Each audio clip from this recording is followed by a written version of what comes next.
శ్రీరాముడు లంకకు చేరుకోవాలి, కాని మధ్యలో వందల కిలోమీటర్ల విశాలమైన మహాసముద్రం.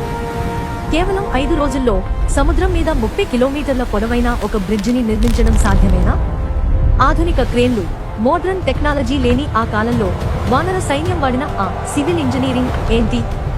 అసలు నీళ్లలో వందల కొద్దీ కేజీల బరువున్న రాళ్లు ఎలా తేలాయి?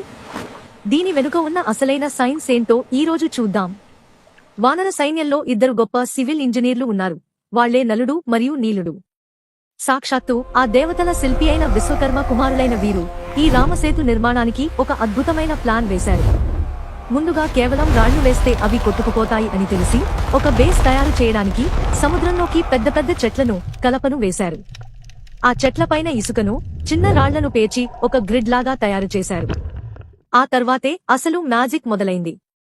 వానరులు నీళ్లలో రాళ్లను వేస్తే అవి మునిగిపోకుండా తేలడం మొదలుపెట్టాయి. ఇక్కడే అద్భుతమైన సైన్స్ దాగి ఉంది. ఈ రాళ్లను జియాలజీలో హ్యూమిస్ స్టోన్స్ అంటారు.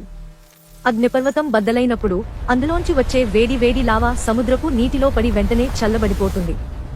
అలా సడన్ గా చల్లబడే క్రమంలో ఆ రాళ్ల లోపల గాలి బుడగలు ఇరుక్కుపోతాయి. దీనివల్ల ఆ రాయి బరువు తగ్గిపోయి ఒక స్పాంజ్ లాగా మారి నీళ్ల మీద తేలుతుంది.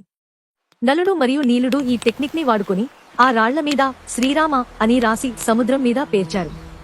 భక్తితో పాటు ప్రకృతిలో ఉన్న సైన్స్ ని మన పూర్వీకులు ఎంత పర్ఫెక్ట్ గా వాడుకున్నారో ఇక్కడే అర్థం చేసుకోవచ్చు. నాసా తీసిన శాటిలైట్ ఫోటోలలో కూడా ఇండియా మరియు శ్రీలంక మధ్య ఈ రామసేతు నిర్మాణం ఈ రోజుకి స్పష్టంగా కనిపిస్తుంది. ఇది కేవలం పురాణం కాదు, ఇది మన భారతదేశం యొక్క అద్భుతమైన చారిత్రక ఇంజనీరింగ్. జై శ్రీరామ్. మన సనాతన ధర్మం గొప్పతనం తెలిపే ఈ వీడియో నచ్చితే లైక్ చేసి కింద జై శ్రీరామ్ అని కామెంట్ చేయండి. సర్వం వాణిని సబ్స్క్రైబ్ చేసుకోవడం మర్చిపోకండి.